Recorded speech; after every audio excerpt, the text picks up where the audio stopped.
உங்கள் சன் யூனியனில் ஜாயின் பண்ணுறதுக்கு என்ன மாதிரியான ப்ராசஸ் நீங்கள் கோ த்ரூ பண்ணீங்க?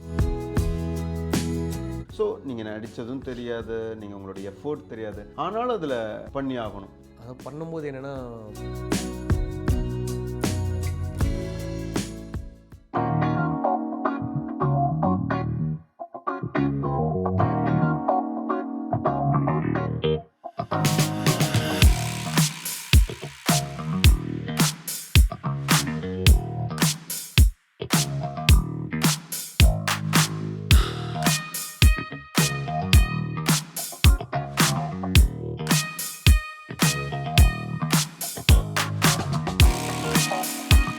ஃபைட்டர் வந்து அந்த மோஷன் கேப்சரோட டாட்ஸோட ஸோ அந்த டேட்டா வந்து we give it to the CG team.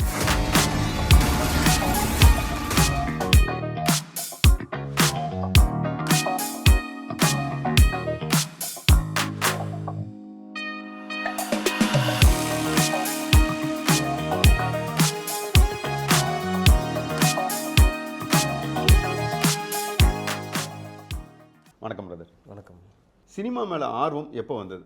Cinema ஆர்வம் வந்து நம்ம ஜாக்கி சான் படம், ப்ரூஸ்லி அவரில் பார்ப்போங்க. ஸோ அது மாதிரி ஆக்ஷன் ஏதாவது இருக்கும்போதே நம்ம அப்பத்துலேருந்தே வருது, சின்ன வயசுலேருந்து நம்மளுக்கு ஒரு இது தானே. ஸோ அப்போ வந்து என்னெல்லாம் வீட்டில் சொல்லுவாங்க, ஏதாவது அந்த டிவியில் ஏதாவது ஷோஸ் ஏதாவது போகுதுன்னா நான் அங்கே போகணும் அப்படின்னு சொல்லுவேன்னா, டிவிக்குள்ளே போகணும் அப்படின்னு சொல்லுவேன்னா, அப்போது எனக்கு தெரியாத வயசில் அது. மற்றபடி அதுக்கப்புறம்னா நம்மளுக்கு இந்த மார்ஷல் ஆர்ட்ஸ் அது மாதிரி இன்ட்ரெஸ்ட்டு, டிஃபென்ஸ் அதான் ஃபோக்கஸாக இருந்தது. போயிட்டே இருக்கும்போது திடீர்னு ஒரு இதில் மார்ஷல் ஆர்ட்ஸ்லாம் பண்ணும்போது இது வந்து நம்ம டேலண்ட்டை வந்து ஃபிலிம் இண்டஸ்ட்ரியில் எக்ஸ்போஸ் பண்ணால் நல்லாயிருக்குமே அப்படின்னு சொல்லிட்டு அப்படி ஸ்டார்ட் பண்ணது தான். அது வந்து டேலண்ட் எக்ஸ்போஸ் பண்ணணுன்னு வந்தது. பட் ஆனால் பேக் டு த ஸ்க்ரீனாகவே நம்ம டேலண்ட்டு அப்படி மோஸ்ட்லி இதுவாகிடுச்சு. இப்போ வந்து உங்களோட டேலண்ட்டுன்னு பார்த்தீங்கன்னா பியாண்ட் சினிமா உங்களுக்கு வந்து தனிப்பட்ட முறையில் வந்து நிறைய அவார்ட்ஸ் வின் பண்ணியிருக்கீங்க, சிலம்பமில் அண்டு யோகாவில். அது சின்ன வயசுலேருந்தே என்னென்னா, ஃபஸ்ட்டு நம்ம நார்மலாகவே அந்த கிக்ஸ் பண்ணுறது அது மாதிரி ஆக்ஷனில் கொஞ்சம் இன்ட்ரெஸ்ட்டாக இருக்கும். அப்படி தான் வந்து கராட்டே ஸ்டார்ட் பண்ணது அப்பா மூலியமாக தான். அப்பா அவர் வந்து பிளாக் பெல்ட். ஸோ அவர் வந்து என்னென்னா கொஞ்ச நாள் கேப் இருந்துட்டு திருப்பி அதை ஸ்டார்ட் பண்ணலான்னு போகும்போது அப்போ நான் ஜாயின் பண்ணது. ஸோ அப்படி தான் மார்ஷல் ஆர்ட்ஸ் ஃபஸ்ட்டு ஸ்டார்ட் ஆச்சு. அப்படி ஸ்டார்ட் ஆகும்போது எனக்கு வீசிங் ப்ராப்ளம். ஸோ அதனால் யோகா அப்படி பண்ணணும்னு அந்த ஒரு இதில் ஸ்டார்ட் பண்ணது. அதுக்கு முன்னாடியே எனக்கு சொல்லி கொடுத்தது சிலதாக இருக்கும். பட் ஆனால் நான் அந்த பேப்பர்லாம் பார்த்துட்டு நான் பாட்டு சில எக்ஸ்ட்ரா சாஸ்னாஸ்லாம் பண்ணிகிட்டு இருப்பேன் ஓவராக இன்ட்ரெஸ்ட்டில். அதை வந்து அப்படி பண்ணிகிட்டு இருக்கும். ஸோ அதிலே டிகிரி பண்ணால் நல்லாயிருக்கும், ஸோ அதில் காம்படிஷன் சொல்லிட்டு அது மாதிரி போச்சு. அப்புறம் தான் சிலம்பம் வந்து நம்ம தமிழ் கலையான சிலம்பம், அதுவும் இல்லாமல் எம்ஜிஆர் சாரோட ஃபேன் நான். ஸோ அதனால் நம்ம வந்து அந்த மார்ஷல் ஆர்ட்ஸும் நம்ம கற்றுக்கணும் அப்படின்னு சொல்லிட்டு பண்ணிவிட்டு அது எல்லாமே அப்படி கற்றுக் கொடுக்குறதும் ஸ்டார்ட் பண்ணேன். 10th ஸ்டாண்டர்டில் கராட்டே கிளாஸ் எடுக்க ஆரம்பித்தது. அது மாதிரி. ஸோ அப்போ தான் ஸ்டார்ட் பண்ணது. அதுக்கப்புறம் அந்த டைம்லேயே தான் சிலம்பம்லாம் நான் லேர்ன் பண்ணதெல்லாம் அந்த டைம் தான். கராட்டே தான் ஃபஸ்ட்டு வந்தது. அதுக்கப்புறம் யோகா, சிலம்பம், ஜிம்னாஸ்டிக்ஸும் வந்து ஒரு இன்ட்ரெஸ்ட் தான். ஒரு ஃப்ளிப்ஸ் ஏதாவது சின்ன கற்றுக்கணும் அப்படின்னு சொல்லிட்டு. ஆனால் அதை கலை வந்து கடல் மாதிரிங்களே, போக போக என்ன ஆகுது, நம்ம இன்னும் கற்றுக்கிட்டு இன்னும் கற்றுட்டு தான் இருக்கேன். கற்றுக் கொடுத்துருக்கோம்னாலும் இன்னும் கற்றுக்கிட்டே தான் இருக்கும். அது மாதிரி தான் போயிட்டு. உங்கள் சன் யூனியனில் ஜாயின் பண்ணுறதுக்கு என்ன மாதிரியான ப்ராசஸ் நீங்கள் கோ த்ரூ பண்ணீங்க? பேசிக்காக டெஸ்ட் வைப்பாங்க, 5 டைப் ஆஃப் டெஸ்ட் வைப்பாங்க. நம்ம என்னென்னா அந்த மெயின் ஜிம்னாஸ்டிக்ஸ் பண்ணணும். அதுக்கப்புறம் ஃபைட் பீட் பண்ணணும். கரெக்டாக அந்த டைமிங்க்கு வந்து கம்போசிங் பண்ணுவாங்க, நார்மலாக ஃபைட் பண்ணுவாங்களே. ஸோ அது வந்து நம்ம பார்க்குறதுக்கு ரியலாக இருக்கணும். பட் ஆனாலும் அந்த கரெக்டாக ஃபேஸிங் பண்ணுறது, அடிப்படாமல் 2 பேர் கூட ஃபைட் பண்ணுற அந்த இது வந்து கண்டினியூஸாக பண்ணணும். ஒரு சில பிட்ஸ், ஃபைட் பிட்ஸ் மாதிரி அது பண்ணணும். அப்புறம் வந்து ஃபால், கீழே விழுவோங்களே, விழுறதே வந்து நம்ம சாதாரணமாக எல்லோரும் விழுந்துடலாம், பறக்கிற மாதிரி விழணும். அதே சமயம் நம்ம விழும்போது சேஃபாகவும் இருக்கணும். ஸோ அது மாதிரியும் அந்த டைப் அதுவும் பார்ப்பாங்க. அப்புறம் ட்ரெம்போலியன் போர்டு இல்லை பெரம்பு போர்டுன்னு சொல்லுவாங்க. மெரிச்சிட்டு அதுலேருந்து புஷ் பண்ணோன்னா நம்ம ஹைட்டாக போகிற மாதிரி இருக்கும், ஒரு ஸ்ப்ரிங் டைப் ஆஃப்.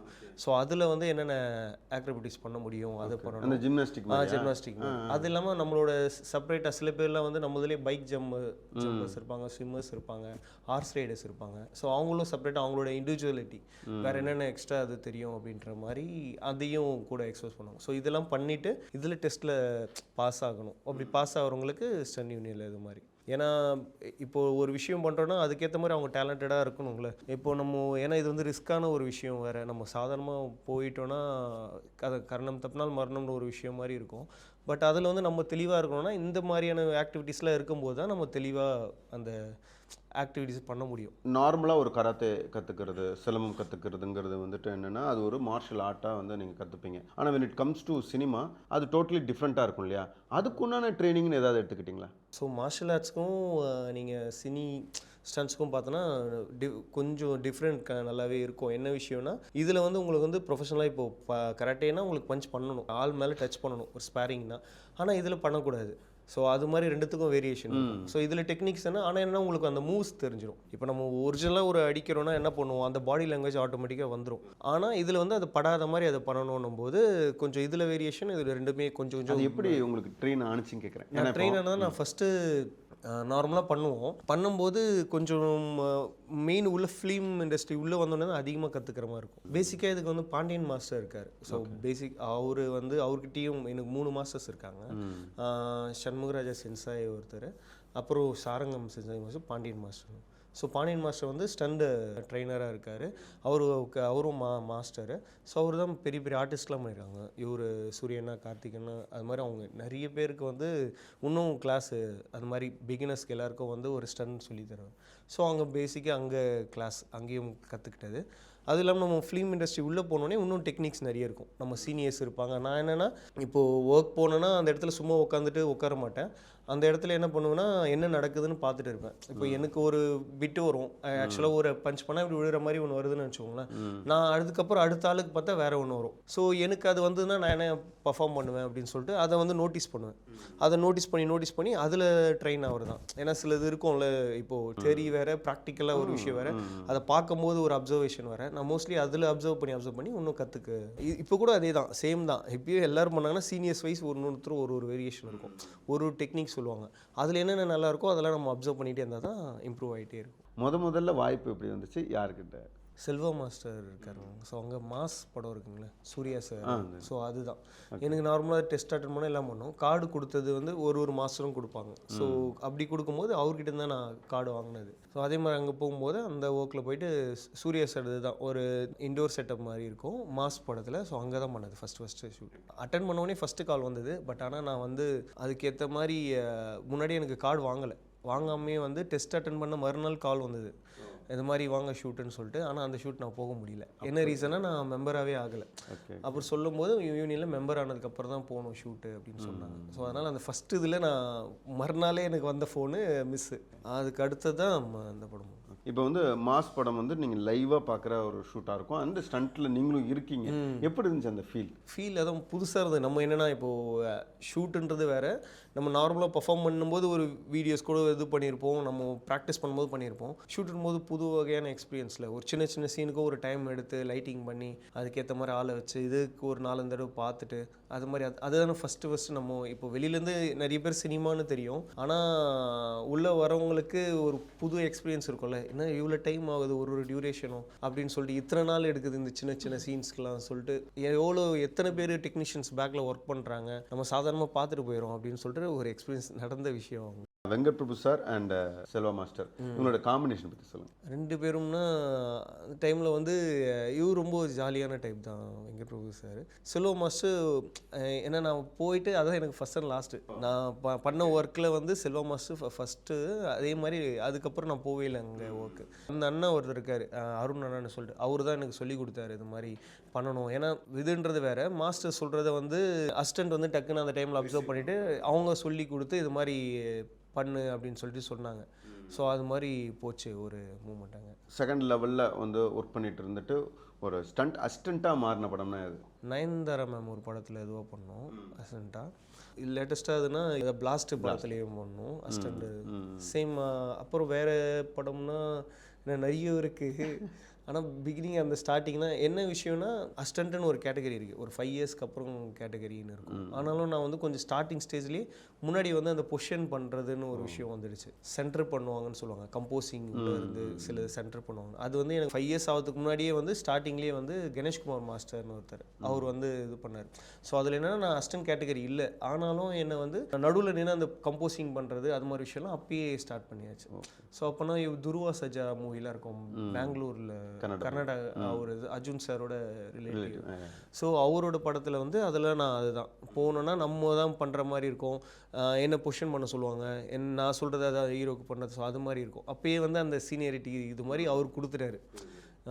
அப்படி தான் ஆரம்பிச்சது அங்கே கிட்டத்தட்ட. எப்படி இருந்துச்சு அந்த மூமெண்ட்? ஏன்னா நீங்கள் அது வரைக்கும் வந்துட்டு மாஸ்டர் சொல்கிறத கேட்டுட்டு ஒரு 10 பேரில் ஒருத்தரா அப்படி வந்து ரியாக்ட் பண்ணியிருப்பீங்க. இப்போ வந்துட்டு நீங்கள் வந்துட்டு உங்களுக்கு கீழே ஒரு 5-6 பேர் இருப்பாங்க, அவங்களுக்கு நீங்கள் அதை சொல்லி கொடுத்து அண்ட் அதை எக்ஸிகியூஷன் ஃபாலோ பண்ணணும். கிட்டத்தட்ட ஒரு ஸ்டண்ட் மாஸ்டர் மாதிரியான அங்கே ஒரு பொசிஷன் வந்துடும். எப்படி இருக்கும் அந்த மூமெண்ட்? நிறைய பேர் மோட்டிவ் பண்ணுறவங்களும் இருப்பாங்க, டிமோட்டிவ் பண்ணுறவங்களும் இருப்பாங்க. எல்லா ஃபீல்ட்லேயும் அது மாதிரி ஒரு விஷயம் இருக்குங்களே. ஸோ அது மாதிரி நான் ஸ்டார்டிங் பண்ணும்போதும் என்கிட்ட அது மாதிரி கேட்டங்க இருக்குது. அது மாதிரி ஏன் நீ எல்லாத்தையும் போட்டு மண்டையில் குழப்பிக்கிற, உன்னோட விஷயம் என்னமோ அதை மட்டும் பண்ணு அப்படி அது மாதிரி இருக்கும். ஆனால் இதில் பண்ணதுக்கப்புறம் அவங்களே நம்மக்கிட்ட வந்து கேட்குற மாதிரி இருந்தது, என்ன பண்ணணும் நான் அடுத்த பொசிஷன் அப்படின்னும் போது அப்போ யோசித்தேன். ஸோ இதுதான் நம்ம இம்ப்ரூவ்மெண்ட்டு. நான் அந்த டைமில் சண்டை போகிறதோ இல்லை ரிவெஞ்ச் எடுக்கிறதோ எதுவுமே நினைக்கல. என்னோடய ஒர்க்கை மட்டும் நான் ஹார்ட் ஒர்க்காக பண்ணிகிட்டு இருப்பேன். அப்படி உள்ளே இருந்து பண்ணும்போது ஒரு மாதிரி ஃபீல் என்னென்னா சொன்னால் செய்கிற மாதிரி ஒரு விஷயத்தில் இருந்தோம். அப்போ நம்ம சொல்லும் போது அவங்களாம் கூட செய்கிறாங்க, ஆளுக்கெல்லாம் ஆர்டிஸ்ட்லாம் சொல்லித்தரோம் அப்படின்னும் போது ஒரு சின்ன அடுத்த ரேஞ்ச் மாதிரி ஒரு ஃபீல் இருந்தது. ஒரு நல்ல ஒரு குட் ஃபீலாகவும் இருந்தது.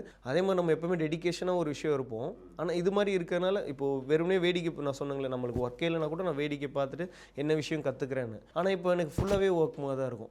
போனோன்னா பிரேக் டைம் மட்டும் தான் எனக்கு ரெஸ்ட் இருக்கும். மற்ற டைம் ஃபுல்லாகவே எனக்கு ஒர்க்லேயே தான் பிஸியாக போயிட்டு இருக்குமா. அது மாதிரி அந்த ஃபுல்ஃபில்லாக ஒரு ஒர்க் போயிட்டே இருக்கும். பார்க்குறது ஒரு நல்ல, ஏன்னா நம்ம சொல்லுவோம் ஒரு விஷயத்த, அதை வந்து அந்த மூவியில் வரும். இப்போது நம்ம நார்மலாக இமேஜின் பண்ணது போகும் சொல்கிறாங்க பண்ணுறாங்க, ஓகே. நம்ம சின்ன சின்ன எக்ஸாம்பிள் இதுக்கெலாம் அஜித் சார் படம் கூட இந்த கத்தியில் இது பண்ணுவாங்க, அதுலேயும் சிலதெல்லாம் இருக்கும். அது கத்தி விடும்போது என்னென்னா இந்த ஆப்போசிட் கையில் கத்தி இருக்கும். ஸோ இந்த த்ரோ பண்ணால் கரெக்டாக இருக்காது. அதுக்கு வந்து ஒரு ஆள் ஒரு அது சொன்னாங்க, டேரக்டர் சார் சிவா சாரும் சரி மாஸ்டர் எல்லோரும் சொன்னாங்க. நான் சொல்லும்போது என்ன சொன்னேன், இங்கே இருக்குது கத்தி, ஸோ இதில் இப்படி த்ரோ பண்ணாங்கன்னா இங்கே வருது, இங்கேருந்து தூக்கி போகிறாரு த்ரோ அப்படின்னு ஆளுக்கு ஒரு விஷயம் சொன்னாங்க. சொல்லும்போது பண்ணும்போது மாஸ்டரும் வந்து அது மாதிரி எல்லாத்துலேயும் ஃப்ரீடம் வருவார். கணேஷ்குமார் மாஸ்டர் கேட்டார் டேரக்டர் சார் கிட்ட, இந்த மாதிரி ராஜ்குமார் சொல்கிறது இப்போ ஓகேவானு பண்ணிட்டு இது ஓகேவா இல்லை இது ஓகேவான்னு அவர் ஒரு 4-5 விஷயம் சொல்லி ராஜ்குமார் சொல்கிறது பாருங்கள் இது ஓகேவா எது மூணுத்தில் அப்படின்னு பண்ண உடனே டேரக்டர் சார் ராஜ்குமார் சொல்கிறது ஓகே அப்படின்னா. ஸோ அது பண்ணும்போது அது ஸ்க்ரீனில் வரும்போது ஒரு இதுவாக இருக்குங்களே, நம்ம பண்ண ஒரு விஷயம், நம்ம சொன்ன ஒரு விஷயம் அது இன்க்ளூட் ஆகுது, அது அவ்வளோ பெரிய ஹீரோ அவங்கெல்லாம் பண்ணுறாங்கன்னு ஒரு பார்க்கறதுக்கு ஒரு ஃபீல் அது வேறு மாதிரி இருக்கும். வெளியே எப்படி இருக்கோ இல்லையோ நமக்குள்ளே இந்த செல்ஃப் சாட்டிஸ்ஃபைடு இருக்குங்களே, அது கொஞ்சம் நல்லா இருக்கும். நான் வந்து உங்களுடைய ப்ரொஃபைல் பார்க்கும்போது நிறைய பேருக்கு வந்து டூப் போட்டிருக்கீங்க. சூப்பர் ஸ்டாரில் இருந்துட்டு இப்போ இருக்கிற ஆர்டிஸ்ட் வரைக்கும் நிறைய பேருக்கு போட்டிருக்கீங்க. அப்படி ஃபஸ்ட்டு போட்ட மூமெண்ட் எப்படி இருந்துச்சு? ஆக்சுவலி எனக்கு என்னென்னா ஃபஸ்ட்டு நான் சேர்ந்ததில் வந்து இன்னும் லீனாக தான் இருப்பேன். இன்னொரு ஹீரோ இருக்கார், அவர் உடம்பு அவர் கொஞ்சம் ஃபேமஸான ஆள் தான். அவருக்கு வந்து என்ன பாடி கொஞ்சம் ப்ராடாக இருக்கும். ஸோ அதுக்காக என்ன பண்ணுவேன், நான் ஆல்டர்னேட்டிவ் மாதிரி நான் ஜிம்னாஸ்டிக் ப்ராக்டிஸு, ஜிம்மு போய் இதுக்குன்னு போய் உடம்புக்கு ஃபிட்னஸ்க்கு ஒர்க் அவுட்டு, அதுக்கப்புறம் ஸ்விம்மும் போவேன். ஏன்னா எல்லாமே பண்ணிவிட்டு அந்த டயர்டாகுது. இது வந்து ரிப்பீட்டடாக அந்த ஒரு டேவும் பண்ணிகிட்டு இருப்பேன். கிட்டத்தட்ட ஒரு 1 மந்த்கிட்ட இதே விஷயமாகவே இருந்துகிட்டே இருந்தேன். ஸோ இதுக்கு ஒரு டெடிக்கேஷன் மாதிரி, சரி நம்ம இருக்கணும், நம்மள அது கரெக்டாக இருக்கணும்ல அப்படின்னு. அதே மாதிரி ஆர்டிஸ்ட் எதாவது இருக்காங்கன்னா குறிப்பிட்ட ரஜினி சார்லாம் வந்து அந்த வாக்கு இந்த ஸ்டைலு எல்லாத்தையும் கொஞ்சம் அப்சர்வ் பண்ணுற மாதிரி இருக்கும். ஹோம் ஒர்க் மாதிரி நம்ம ஏன்னா பண்ணுறோம். எனக்கு என்ன பொறுத்த வரைக்கும் என்னென்னா ஒரு டூப்பாக பண்ணுறோன்னா அப்படியே வந்து தெரியக்கூடாதுங்களே, அதுதான் பாடி. டூப்புன்றது என்னென்னா வெளியே தெரியாமல் பண்ணுறது தான் வந்து உங்களுக்கு வந்து இதுவே கண்டுபிடிக்கக்கூடாது. அப்படி இருந்தால் தான் எங்களுக்கு வந்து அது ஒரு இது மாதிரி ரேஞ்ச் வந்து கரெக்டாக இருக்கேன்ற மாதிரி அர்த்தம். தெரிஞ்சிடுச்சுன்னா வேஸ்ட் இல்லை. ஸோ அதனால் அந்த ஸ்டைலில் என்ன உட்காருவார், நடப்பார், இது பண்ணுவார், அதெல்லாம் கொஞ்சம் நோட்டீஸ் பண்ண வேண்டியதாக இருக்கும். அதே மாதிரி நான் சின்ன வயசில் பார்க்க ஒரு குறிப்பிட்ட ஏஜில் பார்க்கும்போது அது ஒரு மாதிரி இருப்பார் ஃபாஸ்ட்டு. அதுக்கப்புறம் ஒரு டைமில் லேட்டஸ்ட் இதில் கொஞ்சம் சேஞ்சஸ் இருக்குங்களே, அதை கூட நோட்டீஸ் பண்ணிவிடும். காலெல்லாம் வந்து ஒரு இது சிலதெல்லாம் அங்கே ஸ்பாட்டில் போகும்போது அவர் வாக் எப்படி பண்ணுறான்னு அதை அப்சர்வ் பண்ணிவிட்டு அதில் கூட கொஞ்சம் சேஞ்சஸ் மாதிரி அது மாதிரி சிலதெல்லாம் பண்ணிகிட்டு இருக்கும். ஹீரோக்கு வந்துட்டு டூப் போடுறதுன்னு ஒன்று இருக்குது, ஹீரோயின்ஸுக்கும் டூப் போடுவாங்கல்ல? இருக்கு. ஏன்னா நான் பார்க்குறேன் எப்பவுமே வந்து மேல் தான் வந்து மேக்ஸிமம் வந்து ஹீரோயினுக்கு, இங்கே வந்து பாலிவுட்டில் கூட ஹீரோயினுக்கு வந்து ஃபீமேல் இருக்கிறாங்க, பட் இங்கே வந்து மேலே தான் போடுறாங்க இல்லையா? அந்த எக்ஸ்பீரியன்ஸ் எப்படி இருக்கும்? ஆக்சுவலாக என்னென்னா என்ன சொல்லுவோம், சில பேர் அது மாதிரி இருப்பாங்க. பிகினிங் ஒரு ஷையான ஒரு ஃபீல்டில் இருப்பாங்க. சில பேர் இதில் அந்த கம்ஃபர்டபுளாக ஃபீல்லே இருப்பாங்க. ஸோ அவங்களே காஸ்டியூம்லாம் போட்டுட்டு ஒரு மாதிரி அடாப்ட் ஆகிற மாதிரி இருக்காங்க. நம்மளெல்லாம் சில பழைய ஆள் சில பேர்லாம் இருக்காங்க, நசீர் அண்ணா அது மாதிரிலாம், அவர்லாம் பார்க்க டிட்டோ அப்படியே ஒரு பாடி லாங்குவேஜ் மாற்றிப்பார். பார்க்கறதுக்கே வந்து ரியலிட்டியாக அது மாதிரி இருக்கும். அவருக்கு சில பேர் வந்து ஃபீமேல் ஆர்டிஸ்டே வந்து கூப்பிட்டு எனக்கு டூப் போடுங்க அப்படின்ற மாதிரி கூப்பிடுங்கன்ற மாதிரி அது மாதிரி இருப்பாங்க. அது மாதிரி நம்மளதுலேயும் சில பேர் இப்போ அப்கமிங் ஆளுங்களும் பசங்களும் இருக்காங்க. ஸோ அவங்களும் அதே மாதிரி தான். சில பேர்லாம் இருந்தோன்னே இவங்க போடுங்க, இவங்க இருக்கட்டும், ஒரு மாதிரி அவங்களுக்குள்ள ஒரு பாண்டிங் கரெக்டாக இருக்கும். இப்போ எனக்கு ஒர்க் இருக்குது, நீ இது வந்துடுன்ற மாதிரி. ஸோ அது மாதிரி போயிடுவாங்க. நீங்கள் பண்ணியிருக்கீங்களா அது மாதிரி யாருக்காது? இல்லைங்க, நான் இப்போ எனக்கு என்னென்னா ஒரு ஹீரோயின் இதுக்கு பண்ணுற மாதிரி இருந்தது. நான் மோஸ்ட்லி அந்த இதுலாம் வைக்க லேடிஸ் மாதிரியே அந்த சுடிதார் அது மாதிரி இதெல்லாம் வந்து எனக்கு கொஞ்சம் டிஸ்கம்ஃபர்ட்டு, அது மாதிரி நான் எதுக்கும் போக மாட்டேன். அப்படி இருக்கும்போது அந்த ஹீரோயின் வந்து காஸ்டியூமே உங்களுக்கு வந்து மேல் காஸ்டியூம் மாதிரி தான், shirt and pant, so T shirt இது, அதில் வேறு எதுவும் எக்ஸ்ட்ரா ஃபிட்டிங் எதுவும் இருக்குது அது மாதிரி இருக்கும். ஸோ அதனால் அது பண்ணியிருக்கேன் நான். என்ன படம் அது பண்ணியிருக்கேன். அது கொஞ்சம் ஃபெமிலியரான ஆர்டிஸ்ட்டு. ஸோ அவங்களுக்கு சொன்னோன்னா இதுவாக இருக்குங்களே, அதனால் அது மாதிரி அவங்களுக்குலாம் பண்ணியிருக்கேன் நான். இப்போ நீங்கள் சொல்லும்போதே தோணுது, இப்போ வந்து ஒரு ஸ்டண்ட்டு ஒரு ஃபைட் சீன் நடக்குதுன்னா பேக்ரவுண்டில் வந்து ஒரு 10-15 பேர் இருப்பாங்க, கத்திட்டு வந்து அடிப்பாங்க. இப்போ அவங்களுக்குலாம் ஒரு க்ளோஸ்அப் இருக்கும், ஹீரோ அடிக்கும் போது பஞ்ச் வைக்கும் போது அல்லது கிக் பண்ணும்போது ஒரு க்ளோஸ்அப் இருக்கும், ஃபேஸ் ரெஜிஸ்டர் ஆகும். But when it comes to ஒரு டூப்னா கண்டிப்பாக க்ளோஸ் வைக்க மாட்டாங்க ஃபேஸுக்கு, ஃபேஸ் வச்சாலும் அவரோட ஃபேஸுக்கு தான் வைப்பாங்க. ஸோ நீங்கள் நடித்ததும் தெரியாது, நீங்கள் உங்களோட எஃபோர்ட் தெரியாது, ஆனாலும் அதில் பண்ணி ஆகணும். அதை பண்ணும்போது என்னென்னா கிட்டத்தட்ட ஒரு சீக்ரெட் ஏஜென்ட் மாதிரி தான் இருக்கும். பெருசாக வந்திருக்கோம், பார்க்கும்போது பிக் டு ஸ்க்ரீன் ஜம்ப் பண்ணுவாங்க, எல்லோரும் கிளாப் பண்ணுவாங்க, அப்ளாஸ் பண்ணுவாங்க, நம்ம மனசுக்குள்ள தேங்க்யூன்னு அந்த மாதிரி ஃபீல் எடுத்துக்க வேண்டியதான். மற்றபடி யாருக்கும் தெரியாது இது தான் பண்ணாங்க அப்படின்னு சொல்லிட்டு. ஆக்சுவலாக ஒரு ரியல் ஹீரோ பண்ணக்கூடிய ஒரு விஷயம் தான் நீங்கள் வந்து ஆன் ஸ்க்ரீனில் பண்ணுறீங்க. என்னென்னா இது வந்து அவங்களே தானே சொல்லணும். சில ஹீரோஸ் வந்து அவங்களே இப்போ எக்ஸாம்பிள் சின்ன ஒரு ஃபோட்டோஸ் கொடுக்குறதுனால சரி வாங்க எடுத்துக்கலாம் ஒரே இதில், அது மாதிரி பாலிவுட்டில் நிறைய இதில் அது மாதிரி பண்ணுறாங்க. இங்கே வந்து சில இடத்துல வந்து கொஞ்சம் அது மாதிரி பண்ணுறதில்ல. சூர்யா சார் கொஞ்சம் இதுவான ஃபைட் ஒன்று இருக்குது, அது ரொம்ப ரிஸ்க்கானது, தண்ணியில் குதிக்கிற மாதிரி காப்பானில். ஸோ அவங்க பாம்பு பிளாஸ்ட் ஆகும் பேக் சைடில், அப்போ ஜம்ப் பண்ணி அவர் தண்ணிக்குள்ளே குதிக்கிற மாதிரி இருக்கும். அதெல்லாம் பண்ணும்போது கொஞ்சம் நம்மளுக்கே சூப்பர் ஹீரோஸ் மாதிரி ஒரு ஃபீல் ஆகிடும். வலிமை படத்தில் என்ன ஆச்சுன்னா இரிட்டேஷன் ஃபீல் இருக்குது அப்படின்னு சொல்லிட்டு நான் ஓகே மாஸ்டர் ரெடி மாஸ்டர்ஸ் போகலான்னு ஒரு மாதிரி ஃபீல் இருக்குது. உடனே அஜித் சார் என்ன இல்லை ஒரு மாதிரி இருக்குது, சரி இப்போ வெயிட் பண்ணு மாஸ்டர் பார்க்கலாம் பாரு அப்படின்னாரு. டக்குன்னு எடுத்தோம், ஓப்பன் பண்ணி சாக்ஸ் எடுத்தால் லைட்டாக ஸ்க்ராட்ச் ஆகி உள்ள அந்த தோல் மாதிரி தெரியுங்களா, அது தெரிஞ்சது காலில். என்ன சொல்கிறது, இப்போ எவ்வளோ பெரிய ஆர்டிஸ்ட்டு அவர் வந்து காலில் அடிப்பட்டு தான் அந்த கால் மாதிரி அவரு மடியில் காலை வச்சு இந்த ஃபோர்ஸில் என்னாச்சு, இது உடஞ்சி எடுத்துட்டு ஃபேஸில் டம்னு அடிபட்டு இங்கே ஒரு எனக்கு மார்க் இருக்கும். ஸோ இதில் மார்க் ஆகிட்டு டம்னு அடித்தோடனே நான் திரும்புகிறேன், அந்த பிளட்டு மட்டும் ஊதுனா. ஸோ அதை பண்ணிவிட்டு வீட்டுக்கு போயிட்டு அப்படியே பெட்ஷீட் போட்டு படுத்துட்டேன். ஏன்னா அந்த டைமில் எழுப்பினா அவங்க தூக்கம்லாம் இதுவாகிடும்னு சொல்லிட்டு. அப்புறம் எழுந்த உடனே தான் காமிச்சேன், இந்த மாதிரி அடிபட்டுக்குன்னு பார்த்த உடனே அழுவ ஆரம்பிச்சிட்டாங்க வீட்டில்.